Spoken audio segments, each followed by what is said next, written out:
I'm really sorry. It's okay. Take your time and tell me slowly. Even though she was on the verge of tears, I gently encouraged my niece, who was trying to speak to me. Well, actually, Before saying anything further, my niece pulled something out of her pocket and played an audio recording. This is. I was shocked by the voice I heard and cursed my own foolishness. I had no idea the situation was so tragic and difficult. I wept at the overwhelming revelation and steeled myself for what I had to do next. My name is Kathy. I work at an IT company, where I am a hardworking career woman. Despite being a woman, I hold a position of responsibility and earn enough to live comfortably. Although I could live on my own, I live with my parents because my workplace is close to home, and I can also work remotely. I contribute financially to the household, and my parents prefer to live with me because they would be lonely otherwise. I have an older sister, who is 2 years my senior. She used to live happily with her kind husband and their daughter, Susan. However, her husband passed away from an illness 3 years ago. At his funeral, seeing my sister completely exhausted, I said, "Sis, why don't you come back home until things settle down? You also have Susan to think about." Thank you for worrying, Kathy. But I'll be fine. She refused to come back home. At the time, I found it a bit strange that she was so adamant about not returning, but I assumed it was because she was always strong-willed and didn't want to rely on our parents. She continued to work and raise her child as a single mother. Knowing the burden on her increased after her husband's death, I stayed in frequent contact with her. She always reassured me that she was fine, repeating the same response each time. Despite our communication, my sister fell ill a year ago and passed away. We took Susan, still an elementary school student, into our home. Since coming to live with us, Susan seemed very down. I remembered her as a cheerful and energetic girl when her parents were alive. She used to be so lively. Losing both parents in quick succession must have been a terrible shock. I wanted her to regain her energy as soon as possible. I often saw my parents trying to talk to her, but she didn't respond. On days off, I suggested we go out together, but she wasn't interested. Not wanting to force her, I didn't push too hard. About 3 months passed, and Susan started apologizing to me, crying when my parents weren't around. Kathy, I'm sorry. What happened?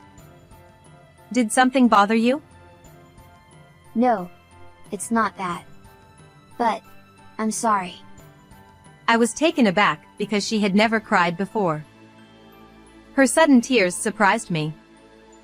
However, she wouldn't tell me why, just kept apologizing and crying. But she didn't cry when my parents were around, which made me increasingly curious. Another thing that puzzled me was how my parents suddenly started going on frequent trips a few years ago. While it was fine for them to travel occasionally, I couldn't see how they could afford it on my contributions and their pensions. My father had only been a manager at a small company, and after retiring, he hadn't worked because I supported them. My mother had been a housewife all her life and had never worked outside the home. Despite this, I ended up doing most of the household chores. Mom, Dad, it's fine to travel sometimes, but please save some money. You don't need to tell us that. We're careful with our spending. I worked hard for you all these years. And we don't have much time left. Don't say things like that. Then let us enjoy ourselves. Stop meddling in our affairs. All right. I tried to gently suggest they save money, but they brushed it off, saying they had little time left, which left me exasperated. Whenever they went on resort trips, Susan seemed like she wanted to tell me something but never did. I decided not to push her to speak until she was ready. A few months later, my father approached me, looking quite pleased. Oh, Kathy! Yes? What's up? Your mother and I are going on a week-long overseas trip soon. What? An overseas trip? How can you afford it? I just told you to save money. We came into a bit of money. From where? Does it matter? Let us create some memories in our old age. Your mother is right. Let us have this experience of traveling abroad. All right, fine. Although I found it suspicious that they wouldn't disclose the source of their money, I decided not to pry any further, thinking it was their money after all. We'll be off now. Take care of things at home. Got it. Have a safe trip. On the day of their trip, my parents left cheerfully, promising to bring back souvenirs. After seeing them off, I turned to go back to the living room and found my niece standing there, looking like she was about to cry. Realizing this situation couldn't continue, I decided to ask her what was wrong. Susan, what's the matter? Your grandparents have left for their trip. It's just the two of us now, so take your time and tell me anything. I'm sorry. As I gently asked her, she began to cry and apologize again. Unsure of what to do, I continued to encourage her. Kathy, actually. She took out her smartphone from her pocket and pressed play. The recording that played was filled with my parents' angry voices. What is this? No matter how I listened, it was clearly my parents' voices. However, they had never raised their voices like this before. I had never heard them shout like this, and I was shocked.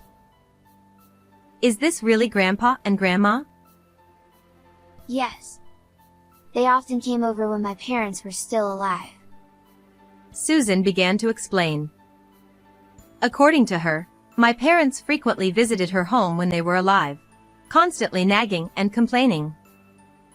The complaints revolved around disapproval of my sister's marriage and irrational demands for money, claiming it was compensation for taking their daughter away. I was shocked to hear my parents were such people.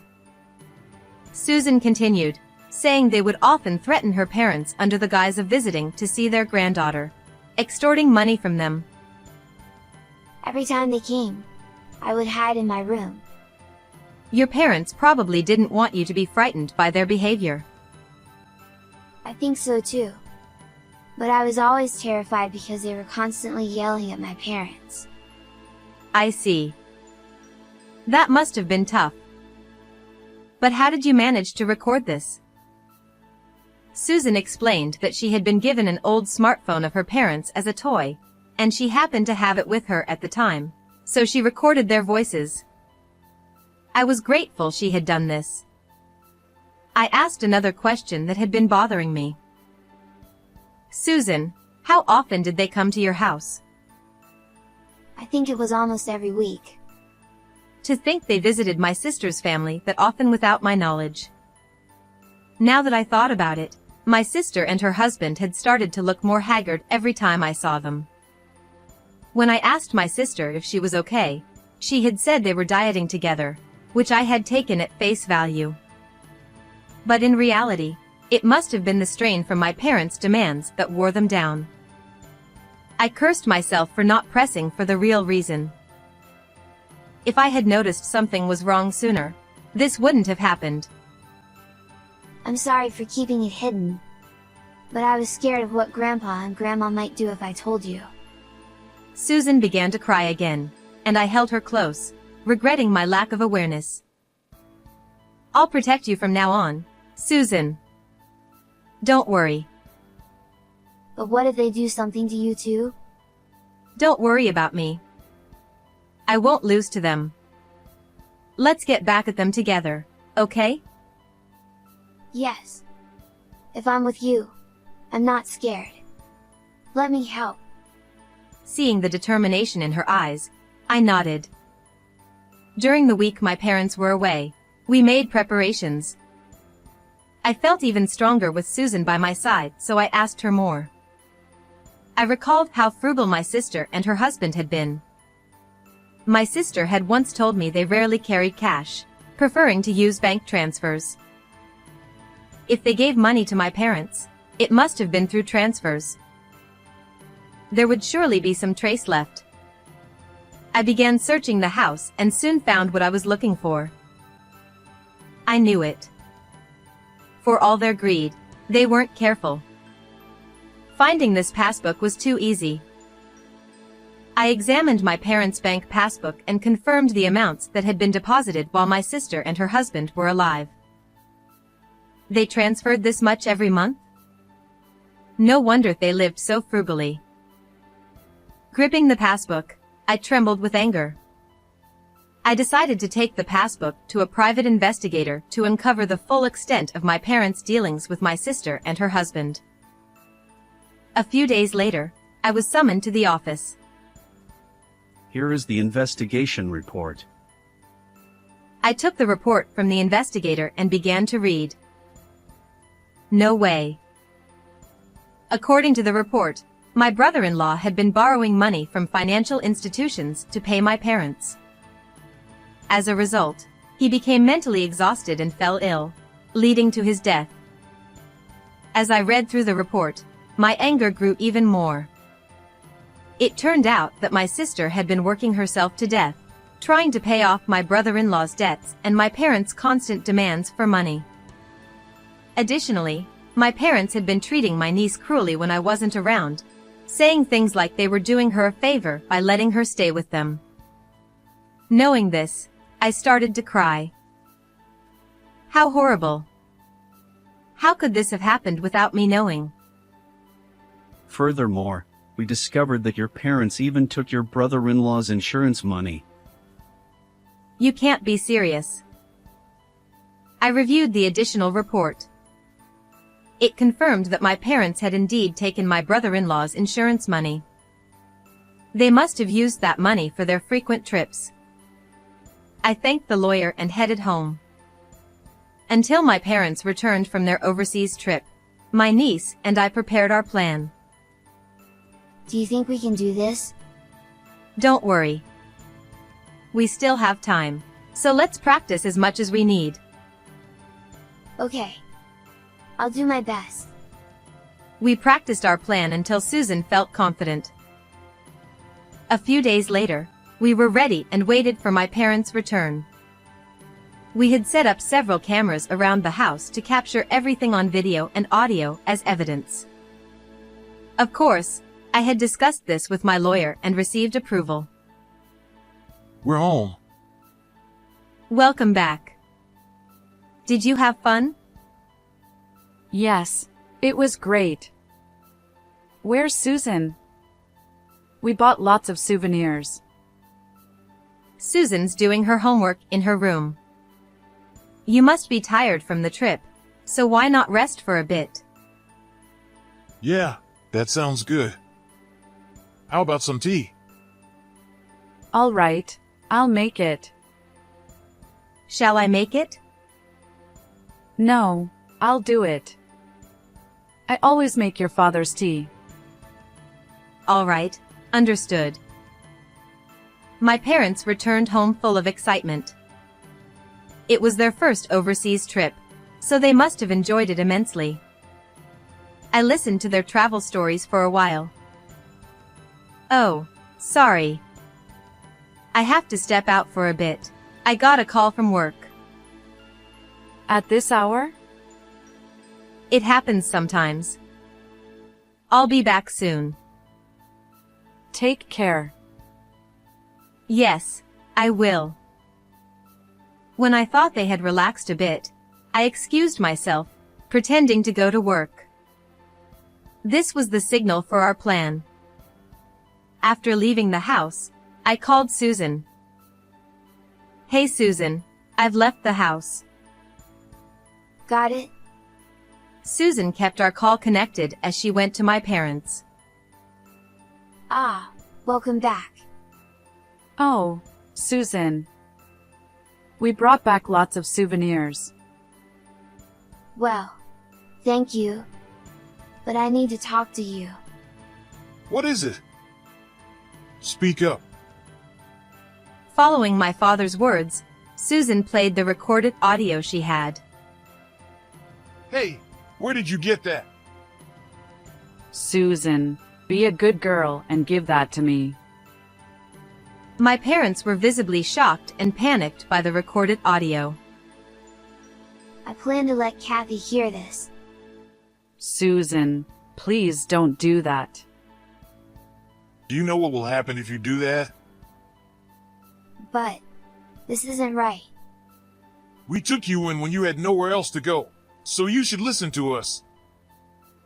Yes, if it weren't for us, we wouldn't be getting any welfare benefits. Then why are you kind to Kathy? My parents became furious and started berating Susan. Despite being on the verge of tears, Susan continued in a trembling voice. We're nice to her because she brings money into the house. That's right. We're living off your father's pension now, so we don't have money. If Kathy leaves, we'll be in trouble. Exactly. As long as she's around, she'll always give us money when we need it. She's a convenient fool. That's awful. Hearing my parents' true feelings, I decided not to let Susan suffer anymore and headed back home. My anger, already at its peak, boiled over as I rushed into the living room. I heard everything. I burst through the door, raising my voice. Oh, what? Kathy? How long have you been here? What about work? I don't care about work. I heard what you really think about me. You see me as nothing more than a cash cow and a housekeeper. Of course. We're not working anymore. How else are we supposed to live on just a pension? That's right. We need your help to survive. They didn't deny it and instead shamelessly demanded money from me. The thought of staying in this house for their sake made me sick. If that's how you feel, I won't give you any more money. I'm taking Susan, and we're leaving. Don't ever contact us again. I won't allow it. How will we live without you? I know everything. I know you took money from my sister and brother-in-law. What are you talking about? Susan, did you? I'm sorry. I told Kathy everything. Exactly. We have all the evidence, so don't bother arguing. I told Susan to get her things, and she nodded and went to her room. Hey, are you serious, Kathy? You're joking, right? You wouldn't abandon us. No, I'm not joking. I can't believe you were such awful people. When Susan returned with her belongings, I took her hand, and we left the house. We stayed at a hotel near my workplace, as I had arranged beforehand. However, we didn't stay at the hotel for long. Within a few days, I found a new place to live. A few days after Susan and I moved into our new home, I received a call from the police. Really? Is that true? The police told me my parents had been arrested for shoplifting. No way. I had only been gone a few days. There's no way the money I gave them could have run out so quickly. Besides, they were getting welfare benefits for taking care of Susan. With these thoughts, I reluctantly went to the police as their guarantor. My parents, looking repentant, apologized. I'm sorry. We just made a mistake. I apologized to the police and took my parents back to the house. With no money, the electricity, gas, and water had been cut off. The house was in a terrible state, reeking of filth. My mother had never been good at housekeeping, and it showed in just a few days. How did everything get cut off? Were you that broke? And what's with this mess? Of course we're broke. We were enjoying our retirement. I can't do housework anymore. I'm not as young as I used to be. You took Susan, so we stopped getting welfare. My pension isn't enough to live on. Exactly. If you had kept giving us money, we wouldn't have had to steal. My parents angrily blamed me for their situation. I could only sigh at their absurdity. This is your own fault. How many times did I tell you to save money? Yet you kept going on week-long trips every few months. Enough of that. Just give us the money. Pay for the utilities. We can't live here without them.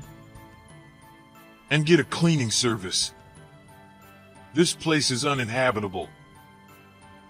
They kept demanding money and blamed everything on me.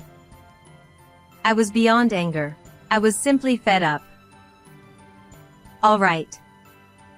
You refuse to acknowledge your faults. In that case, I'm done. What? What are we supposed to acknowledge? I see. You won't admit your fault. Fine. This is the last time I'll speak to you. I'm cutting ties with you. Don't contact me again. I left the house. A month later, the house was vacant. The house, in my name, was sold, forcing my parents to leave. They had forgotten that detail. After some time had passed, I went to apologize to the neighbors for any trouble caused. They told me loan sharks had been lurking around, indicating my parents had turned to them for money. Rumor had it they were seen in a park, looking disheveled. Later, I legally separated from my parents and adopted Susan as my daughter. Now, we share a bond stronger than most parent-child relationships. Our life stabilized, and Susan regained her cheerful spirit, making me happy. I vowed to continue watching over her and make my late sister proud. How did you like this story? Please subscribe to my channel. See you in the next video.